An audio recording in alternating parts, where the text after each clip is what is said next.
눈발이 흩날리던 조선 숙종 27년 설 연휴 마지막 새벽, 선천 장터의 폐창고에서 불이 났습니다. 구독과 좋아요 눌러주시고 바람의 이야기 시작합니다.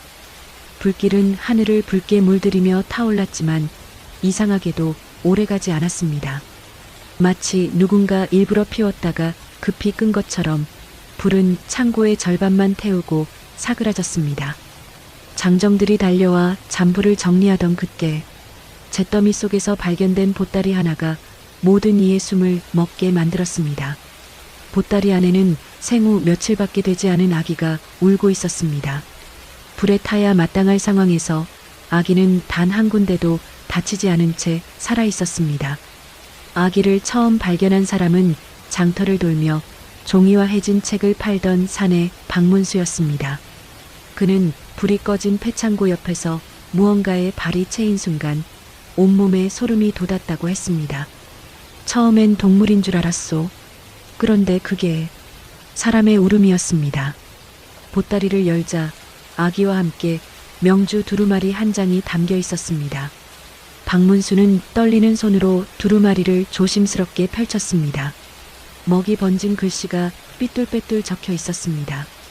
이 아이는 숨겨야 할 아이입니다. 살리고 싶다면 절대 누구에게도 말하지 마십시오. 그리고 운이라는 자를 찾아야 합니다. 그 자만이 이 아이의 운명을 바꿀 수 있습니다. 박문수는 주저하지 않고 글방을 운영하는 최응도의 집으로 달려갔습니다. 최응도는 한때 한성관청의 하급설이었으며 책과 서체에 누구보다 익숙한 인물이었습니다.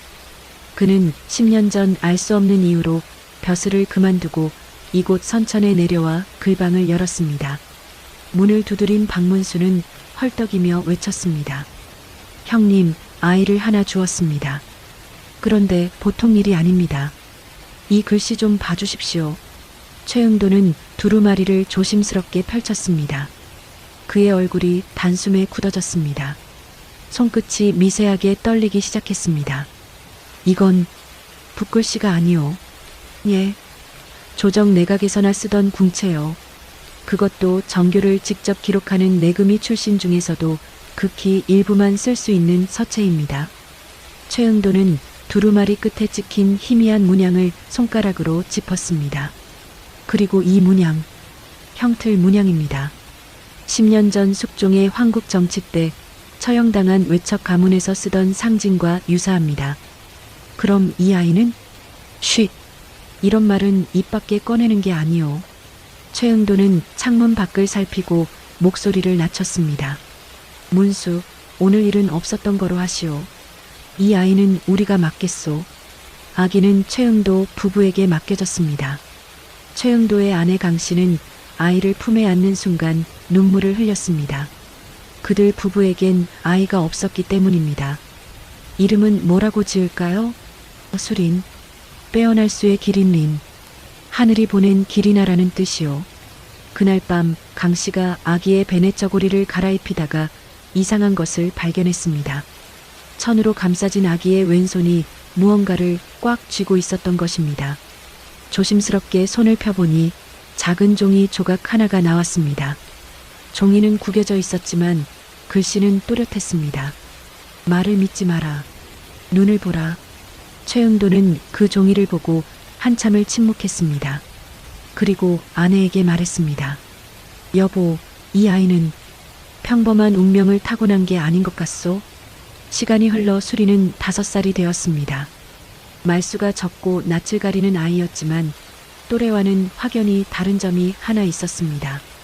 수리는 사람의 얼굴과 말투만으로 거짓을 정확히 알아차릴 수 있었습니다.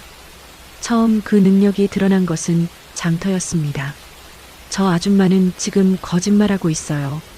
강씨가 깜짝 놀라 물었습니다. 왜 그렇게 생각하니? 입꼬리는 웃고 있는데 눈이 안 웃고 있어요. 그리고 말할 때 자꾸 코를 만져요. 강씨가 그 아낙네를 자세히 보니 과연 웃고 있는 얼굴과 달리 눈빛은 차갑게 굳어 있었습니다. 나중에 알고 보니 그 아낙네는 남의 곡식을 훔쳐다 제 것인 양 팔던 자였습니다. 그 일이 있은 후로도 수린의 능력은 여러 번 증명되었습니다. 장터에서 물건을 훔치고 발뺌하던 사내를 단숨에 잡아낸 것도 수린이었습니다. 저 사람 주머니에 있어요. 오른쪽이요. 말할 때 자꾸 왼쪽만 쳐다봤거든요. 관청 심부름꾼이 나랏돈을 감추려 한 것도 수린의 눈에서 벗어나지 못했습니다. 저 아저씨 이마에 땀이 나요. 그런데 날씨가 춥잖아요. 거짓말하면 긴장해서 그렇게 되는 거예요. 사람들은 아이가 영특하다고만 생각했습니다. 그저 눈썰미가 좋은 것이라고, 재주가 있는 것이라고 여겼습니다. 하지만 최응도는 점점 불안해졌습니다. 그는 아내에게 조용히 말했습니다. 이 아이, 보는 눈이 너무 깊소. 이건 단순한 눈썰미가 아니오. 저도 느끼고 있어요. 수린이는 사람의 마음을 읽는 것 같아요. 그래서 더 걱정이요. 이 능력이 알려지면. 최응도는 말끝을 흐렸습니다. 하지만 두 사람 모두 알고 있었습니다. 이런 능력이 조정에 알려지면 수린은 더 이상 평범하게 살 수 없다는 것을. 어느 날 밤 최응도는 자물쇠로 잠가둔 상자를 꺼냈습니다. 그 안에는 5년 전 그날의 명주 두루마리, 짧은 글귀가 적힌 종이 조각, 그리고 불에 타다 남은 오패한 조각이 들어 있었습니다. 그는 묵묵히 그것들을 책상 위에 펼쳐놓고 중얼거렸습니다. 말을 믿지 마라. 눈을 보라. 이건 분명 수린을 두고 한 말이오. 하늘이 보내준 아이일지도 모르지. 그 시각 장터 한복판에 낯선 사내가 나타났습니다. 두건으로 얼굴을 가린 그는 사람들의 얼굴을 하나하나 유심히 살펴보고 있었습니다. 그는 품에서 꺼낸 종이를 펼쳤습니다. 거기엔 수린과 비슷한 나이의 아이 얼굴이 그려져 있었고 붉은 글씨로 이렇게 쓰여 있었습니다. 운명을 안고 태어난 자, 찾아야 할 아이, 이름 미상, 특징 눈빛이 독특하고 진실을 꿰뚫는다. 사내는 주변을 훑어보다가 멀리서 최응도와 함께 책짐을 나르던 수린을 발견했습니다. 수린이 지나가던 행상에게 무언가를 말하자 행상의 얼굴이 하얗게 질리는 것이 보였습니다. 그 순간 사내의 걸음이 멈췄습니다. 그리고 작게 중얼거렸습니다. 찾았다. 드디어 찾았어. 며칠 후 선천장터에 소동이 벌어졌습니다. 위조 동전을 들고 물건을 바꾸려는 사기꾼이 나타난 것입니다. 동전은 겉만 봐선 구분이 어려웠고 장수들도 속수무책 당하고 있었습니다. 벌써 쌀가게와 포목점에서 큰 피해가 났습니다. 이건 진짜 동전이요. 남대문 쪽에서도 다 쓰고 있는 거요. 그래요? 어제 쌀집 영감도 이 동전 받고 물건 내줬다는데요. 사기꾼은 능숙하게 말을 돌렸고 장수들은 그의 말에 끌려 속아 넘어갔습니다. 하지만 수리는 멀찍이서 그 광경을 지켜보고 있었습니다. 그녀는 조용히 아랫입술을 깨물었습니다. 그리고 장수 곁으로 다가가 말했습니다. 그 동전 가짜예요. 장수가 어이없다는 듯 수린을 내려다봤습니다. 아가야, 그걸 내가 어떻게 아느냐? 저 사람은 지금 손을 꽉 쥐고 있잖아요. 진짜 동전이라면 그럴 필요가 없어요. 떳떳하게 보여주면 되니까요. 수리는 사기꾼의 손을 가리키며 말을 이었습니다. 그리고 저 사람 눈을 보세요. 말할 때마다 왼쪽 위를 쳐다봐요. 거짓말할 때 사람들이 자주 하는 행동이에요. 진짜를 기억해내는 게 아니라 거짓말을 만들어내고 있는 거예요. 그게 무슨... 동전 소리도 이상해요. 진짜 동전은 맑은 소리가 나는데 저 동전은 둔탁해요. 쇳물이 덜 말라서 그래요. 아마 어젯밤에 만든 거예요. 장수는 반신반의하며 그 사내의 손을 펴보았습니다. 손바닥에는 같은 무늬의 동전이 10개 더 쥐어져 있었습니다. 그리고 한 개를 바닥에 떨어뜨렸을 때 툭 마이너스 쇠붙이가 부딪히는 둔탁한 소리가 났습니다. 진짜 동전의 맑은 소리와는 확연히 달랐습니다. 그제야 모두가 웅성거리기 시작했습니다. 가짜 동전이래. 저 아이가 맞췄다는데? 설마 5살짜리가? 사기꾼의 얼굴이 새하얗게 질렸습니다. 그는 도망치려 했지만 이미 장정들이 그를 둘러싸고 있었습니다. 관아에 보고가 들어갔고 곧 포졸이 장터로 달려왔습니다. 위조 동전 사건은 조정에서도 민감하게 다루는 사안이었습니다.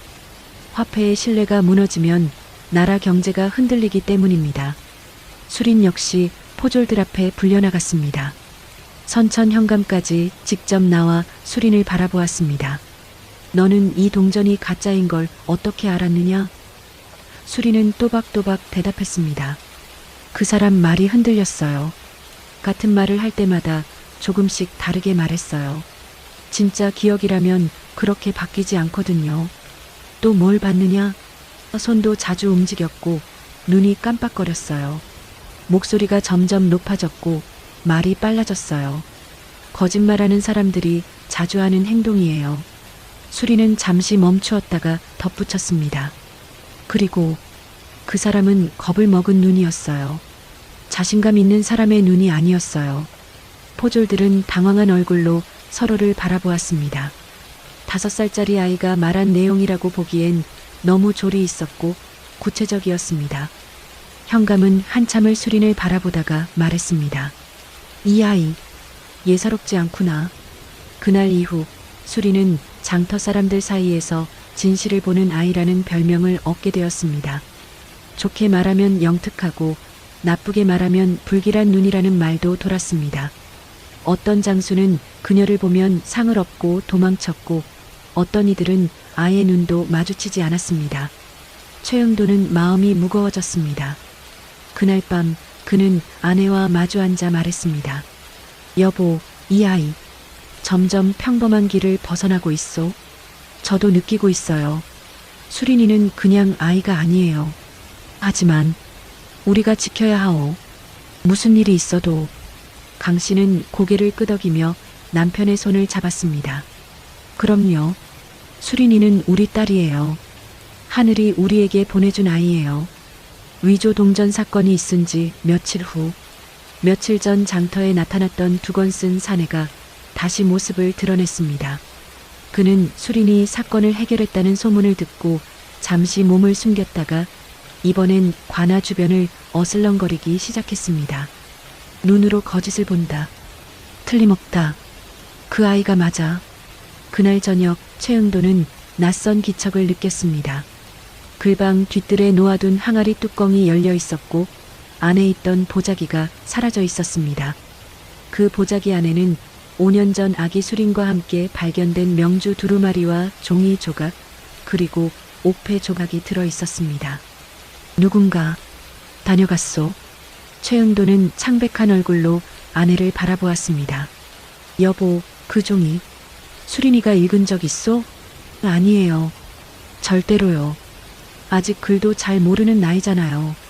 하지만 그 순간 수린이 방문 틈으로 조용히 말했습니다. 그 종이에 적힌 글씨 다 기억해요. 최응도 부부는 깜짝 놀라 수린을 바라보았습니다. 뭐라고? 옛날에 봤어요. 아버지가 책상에 펼쳐놓고 한숨 쉬던 날이요. 한번 보면 잊히지 않아요. 최응도는 입을 다물 수 없었습니다. 아직 글도 제대로 모를 나이에 수리는 복잡한 궁체 붓글씨를 그대로 기억하고 있었습니다. 그는 무릎에 힘이 풀려 주저앉으며 중얼거렸습니다. 이 아이는 정령 하늘이 보낸 아이가 맞구나. 다음 날 아침 선천관아의 하급설이 배군이 글방을 찾아왔습니다. 그는 조용히 봉투 하나를 내밀며 말했습니다. 혹시 이 아이가 그날 위조 동전 사건의 아이입니까? 그렇습니다만 누구십니까? 제 이름은 배군이라 합니다. 가명에서 문서를 다루는 말단 서리입니다. 배군은 주위를 살피고 목소리를 낮췄습니다.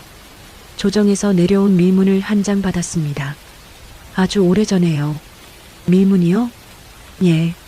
그 밀문엔 이렇게 적혀 있었습니다. 진실을 꿰뚫는 눈을 가진 자가 나타날 것이다.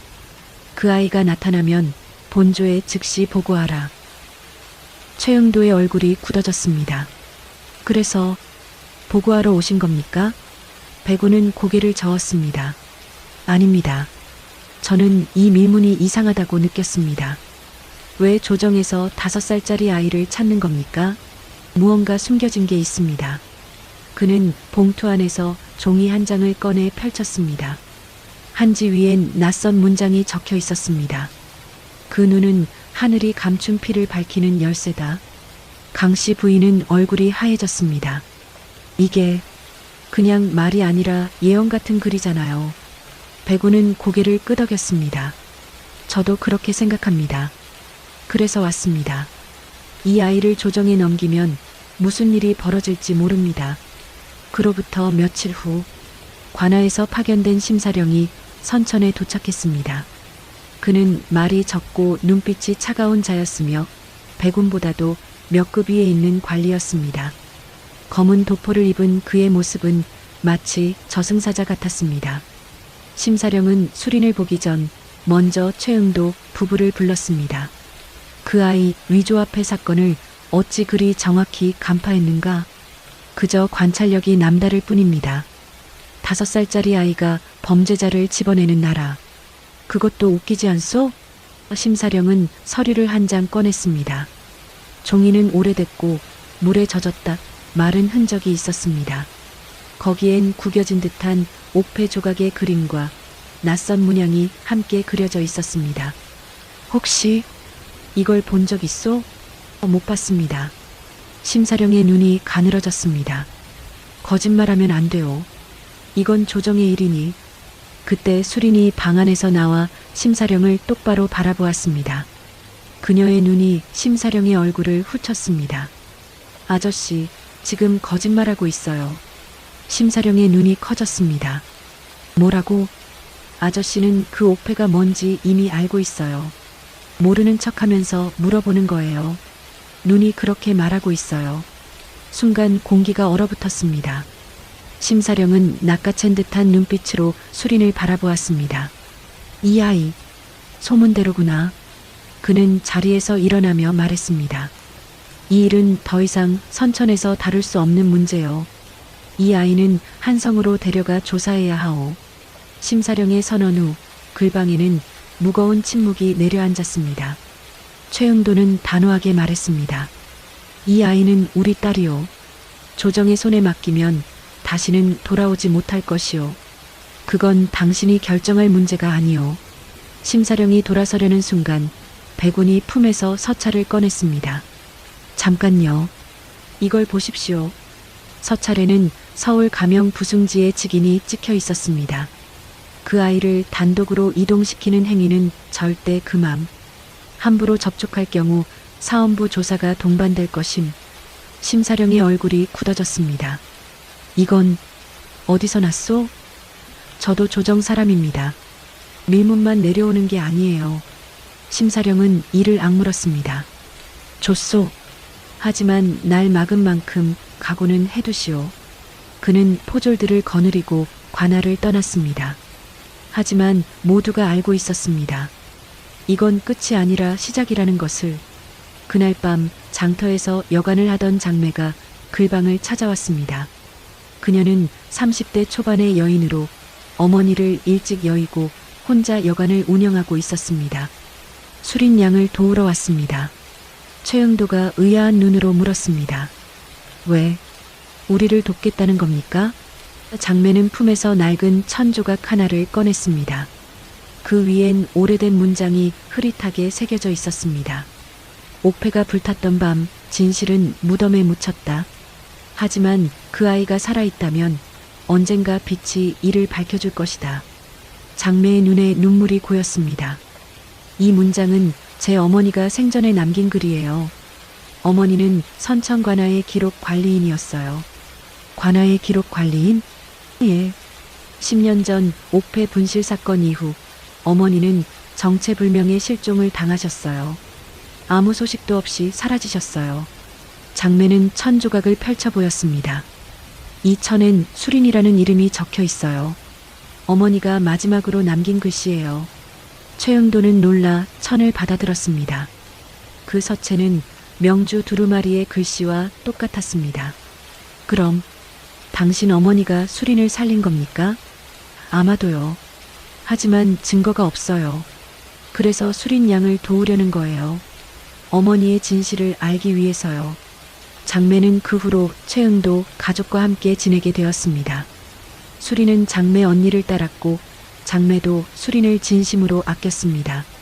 하지만 장매에겐 비밀이 하나 있었습니다. 어머니가 실종된 후 누군가가 그녀를 찾아왔습니다. 검은 옷을 입은 남자였습니다. 내 어머니는 조정을 배신했다. 진실을 덮기 위해 죽음을 당한 거야. 무슨 소리예요? 그 아이, 수린이라는 아이가 있다. 그 아이가 진실의 중심에 있다. 내가 그 아이에 대한 정보를 알려주면 어머니의 진짜 죽음에 대해 알려주마. 장매는 갈등했습니다. 어머니의 죽음의 진실. 그것은 10년 동안 그녀를 괴롭혀온 의문이었습니다. 결국 그녀는 심사령에게 밀고를 하고 말았습니다. 다음 날 새벽, 심사령이 다시 나타났습니다. 하지만 이번엔 혼자가 아니었습니다. 선천 현감과 관속들, 그리고 말 위에 오른 사내들이 그 뒤를 따르고 있었습니다. 그들의 말 한 장 옆에는 익숙한 문장이 적힌 깃발이 꽂혀 있었습니다. 금옥조정에서 비밀리에 움직이는 사찰 부대의 상징이었습니다. 심사령은 문서를 꺼내 펼쳤습니다. 밀고가 들어왔소. 종이에는 또박또박 적힌 글이 있었습니다. 최응도의 집에 숨겨진 아이는 10년 전 경복궁 옥자 기둥 사건과 관련된 인물이다. 그녀의 기억은 감추어진 증거와 연결되어 있다. 최응도의 얼굴이 굳어졌습니다. 밀고자는 누구입니까? 그건 밝힐 수 없소. 수리는 조용히 문서를 바라보다가 장매에게 시선을 돌렸습니다. 그녀의 눈이 장매의 얼굴을 훑었습니다. 장매 언니, 이번엔 눈이 흔들렸어요. 장매의 얼굴이 새하얗게 질렸습니다. 최응도가 한 발 앞으로 나섰습니다. 왜 그랬소? 우리가 다 믿고 있었는데. 장매는 입을 앙다물다가 끝내 터뜨리듯 말했습니다. 어머니가 어떻게 죽었는지 알고 싶었어요. 그들이 알려주겠다고 했어요. 눈물이 그녀의 뺨을 타고 흘러내렸습니다. 처음엔 믿었어요. 수린이가 대의를 위해 희생되는 것도 정당하다고 생각했어요. 하지만 지금은 모르겠어요.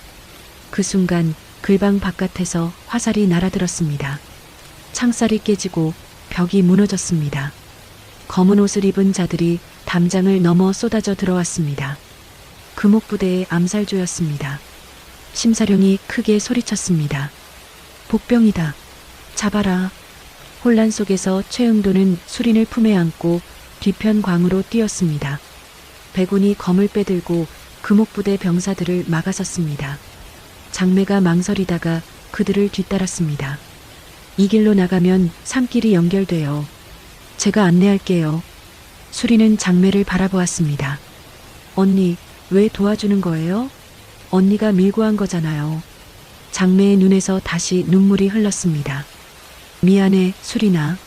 정말 미안해. 어머니의 죽음이 너무 알고 싶었어. 하지만 이제 알았어. 그들은 처음부터 나를 이용한 거야. 어떻게 알았어요? 심사령의 눈을 봤어. 내가 가르쳐준 대로. 그는 어머니의 죽음에 대해 아무것도 모르고 있었어. 거짓말이었던 거야. 사명고개를 넘은 지 사흘째 되는 날 밤, 수린과 최응도, 백운, 장매는 마침내 한성 남문을 통과했습니다. 백운이 미리 준비해둔 가명통행패 덕분에 겉으로는 관청 소속 서리 가족 행렬로 위장할 수 있었습니다. 한성 가명 뒷마당에서 백운이 아는 서찰 담당이 은밀히 지도를 건넸습니다. 거기엔 경복궁 서편의 패정각 주변 구조가 그려져 있었습니다. 이쪽 정각은 10년 전 대화제 이후 출입이 금지된 구역입니다. 하지만 재상관의 말에 따르면 저 구역은 아직도 관리자가 따로 있다고 합니다. 누가 관리하고 있소? 명단엔 이름이 없습니다. 대신 기록만 하나 남아 있었습니다. 그는 종이를 펼쳤습니다. 운비출, 구름은 밖으로 나와선 안 된다. 수리는 조용히 말했습니다. 저 문장은 내가 처음 발견됐을 때 보따리 안에서 함께 나온 말이에요. 그날 밤 이들은 경복궁 북문으로 잠입했습니다. 패정각 근처로 도착했을 때 그들은 대청 기둥의 단청 틈을 살폈습니다. 수린이 오래전 명주 안에서 발견한 문장 속 지시대로 옥자 아래 세 번째 기둥, 12번째 단청 틈, 그곳에 진실이 묻혀 있다. 수리는 단청의 일부가 미세하게 갈라진 틈을 손으로 더듬었습니다. 그 순간 나무가 딸깍하는 소리를 내며 안으로 밀렸습니다. 최응도가 조심스럽게 손을 넣자 내부에서 작은 궤 하나가 나왔습니다. 그 안에는 작은 서찰 한 장과 반으로 부서진 옥패 조각 하나가 들어 있었습니다. 서찰에는 이렇게 적혀 있었습니다. 그대가 이 편지를 본다면 나는 이미 이 세상 사람이 아닐 것이오. 그러나 반드시 기억하시오. 그대는 피로 인해 태어난 자가 아니라 피를 막기 위해 감춰진 자이오. 서명 대신 아래엔 단 하나의 문장만 새겨져 있었습니다. 세자의 검 운으로 가름한다. 백운이 옥패 조각을 꺼내 수린이 처음 발견되었을 때의 조각과 맞춰보았습니다. 딱 들어맞았습니다. 그리고 합쳐진 옥패의 뒷면에는 새로운 문양 하나가 드러났습니다. 대군 최응도는 숨을 삼켰습니다. 수린, 너는 왕실의 피를 이어받은 아이였구나. 그때 패정각 뒤쪽에서 인기척이 났습니다. 어둠 속에서 걸어나온 사람은 다름 아닌 백운의 상관 윤치원이었습니다. 하지만 그의 손에는 금옥부대 문장이 새겨진 패가 들려 있었습니다. 죄송하오, 백운. 나도 명령을 따를 수밖에 없었소. 백운의 얼굴이 굳어졌습니다. 설마 밀고자는 내가 했소. 그 아이가 여기 도착하는 순간 모든 걸 정리하란 명령이 내려왔소. 윤치원이 손을 들자 패정각 너머에서 복면을 쓴 무장인원들이 모습을 드러냈습니다. 금옥부대의 암살조 20여 명이 그들을 둘러쌌습니다. 수리는 괴를 가슴에 안고 옥패를 꽉 쥐었습니다. 그리고 윤치원을 똑바로 바라보았습니다. 아저씨, 질문 하나 해도 돼요? 뭐냐? 아저씨는 왜 저를 죽이려고 해요? 윤치원은 잠시 침묵했습니다. 내가 살아있으면 왕실이 무너진다. 혼란을 막기 위해서다. 수리는 고개를 천천히 저었습니다. 아저씨, 지금 거짓말하고 있어요. 뭐? 아저씨 눈이 왼쪽으로 움직였어요.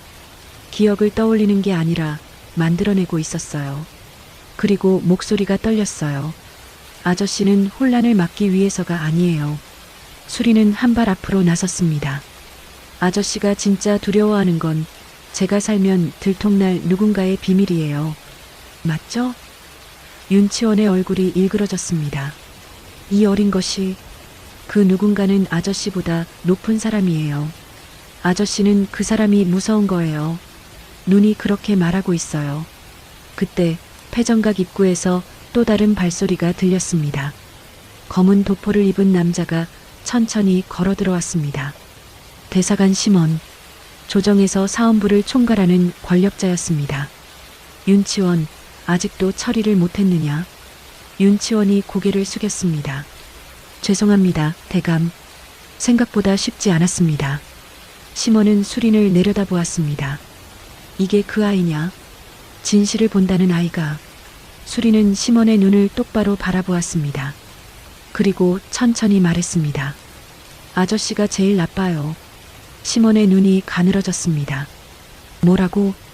아저씨는 지금까지 본 사람 중에 제일 거짓말을 많이 하고 있어요. 눈이, 손이, 발이 전부 다 따로 움직여요. 아저씨 안에는 진짜가 하나도 없어요. 수리는 옥패를 들어 올렸습니다. 그리고 아저씨가 가장 무서워하는 게 뭔지 알아요. 이거예요. 이 옥패. 심원의 얼굴이 순간 굳어졌습니다. 10년 전 아저씨가 무슨 짓을 했는지 다 알아요. 선대왕의 밀지를 감추고 대군의 존재를 없애려 했어요. 왜냐하면 수리는 두 번째 종이 조각을 꺼냈습니다. 종이가 빛을 받자 이전에 보지 못했던 글자가 드러났습니다. 선대왕이 아비임을 밝히며 딸 수린을 종친으로 등재할 것을 명한다. 본명 은수린, 본궁 출신.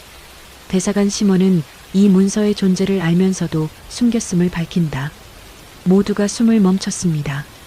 심원의 얼굴이 새하얗게 질렸습니다. 이건 어디서? 옥좌 아래에 있었어요. 아저씨가 그렇게 찾던 거 여기 있었어요. 그 순간 패정각 바깥에서 횃불이 밝혀졌습니다. 금빛 갑옷을 입은 병사들이 쏟아져 들어왔습니다. 내금이었습니다.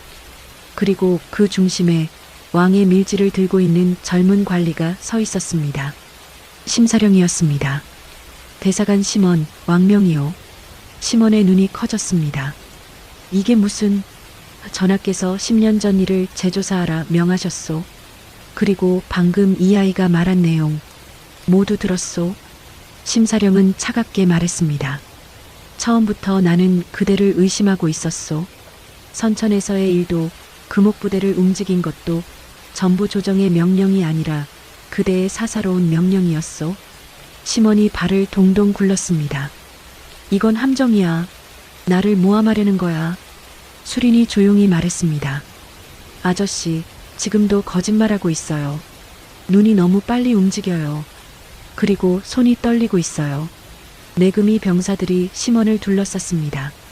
대사관 심원, 왕실 문서 은폐 및 왕명 위조 혐의로 체포하겠소. 심원이 발악했습니다. 안 돼. 내가 얼마나 공을 세웠는데. 내가 없었으면 지금의 조정도 없었어. 하지만 그의 외침은 아무에게도 닿지 않았습니다. 그는 내금이에 끌려가면서도 계속 소리쳤습니다. 이게 끝이 아니야. 나 말고도 더 있어. 다 썩은 거야. 윤치원은 무릎을 꿇고 고개를 숙였습니다. 저도 처벌을 받겠습니다. 심사령이 그를 내려다보았습니다.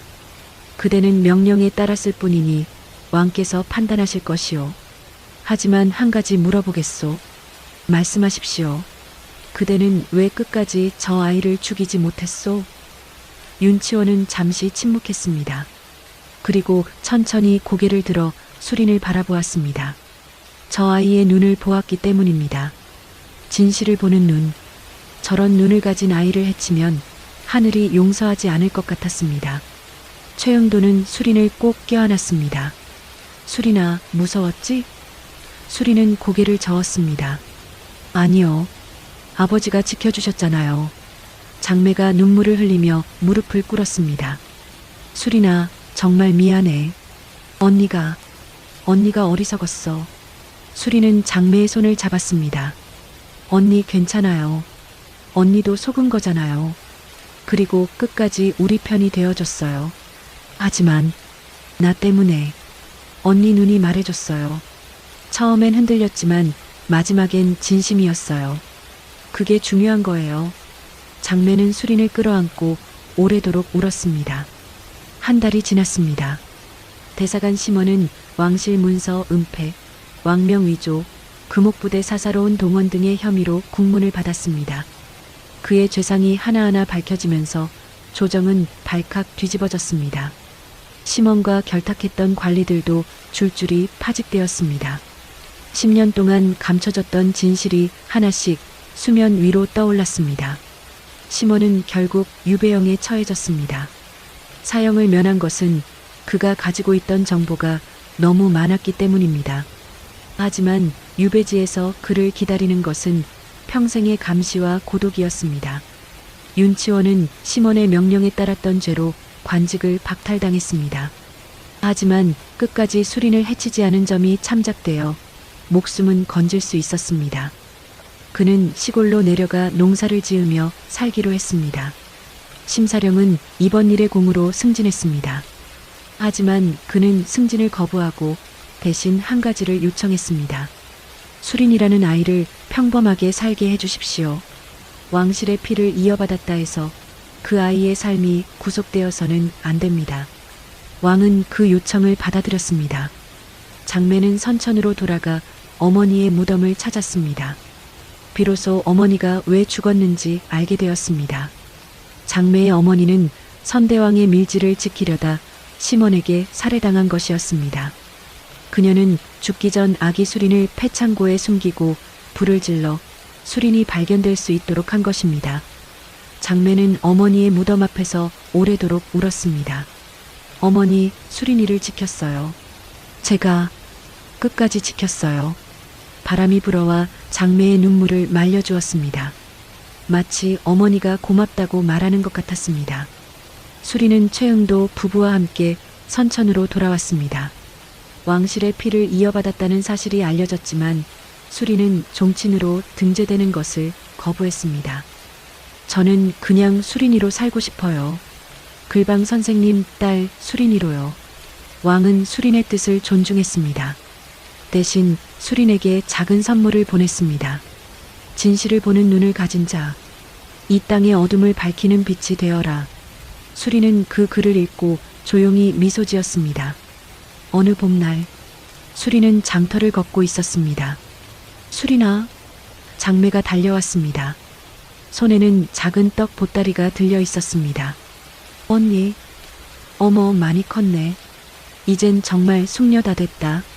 수리는 활짝 웃었습니다. 언니도 많이 예뻐졌어요.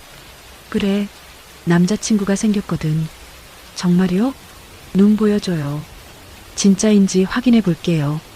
장매가 놀라 눈을 가렸습니다. 아, 그건 안 돼. 두 사람의 웃음소리가 장터에 울려 퍼졌습니다.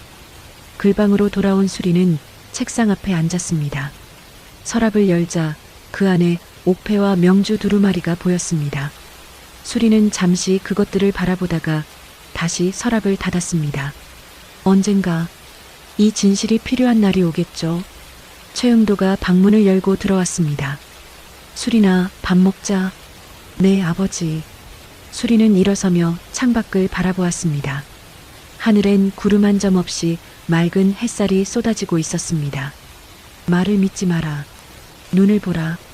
수리는 그 말을 되새기며 조용히 미소 지었습니다. 진실을 보는 눈. 그것은 저주가 아니라 축복이었습니다. 그리고 10년 후 조선 땅에는 한 여인에 대한 소문이 돌았습니다. 거짓을 꿰뚫어 보는 눈을 가진 여인. 억울한 자의 한을 풀어주고 거짓된 자의 죄를 밝히는 여인. 사람들은 그녀를 진안이라 불렀습니다. 그 여인은 화려한 옷도 높은 벼슬도 원하지 않았습니다. 다만 진실이 묻히지 않기를 바랐습니다. 어느 날 한 노인이 그녀를 찾아왔습니다. 당신은 어떻게 그렇게 진실을 알아보시오? 여인은 조용히 대답했습니다. 말을 믿지 않습니다. 눈을 봅니다. 노인은 고개를 끄덕였습니다. 그렇다면 내 눈엔 무엇이 보이시오? 여인은 노인의 눈을 바라보았습니다. 그리고 미소 지었습니다. 진심이 보입니다. 당신의 손녀를 구하고 싶은 진심이요. 노인의 눈에서 눈물이 흘렀습니다. 도와주시겠습니까? 여인은 일어서며 말했습니다. 그러려고 이 눈을 받은 겁니다. 그녀의 이름은 수린. 진실을 보는 눈을 가진 여인. 그녀의 이야기는 조선 땅 구석구석에 전해져 오래도록 사람들의 입에서 입으로 전해졌습니다. 지금까지 긴 이야기를 시청해 주셔서 감사합니다.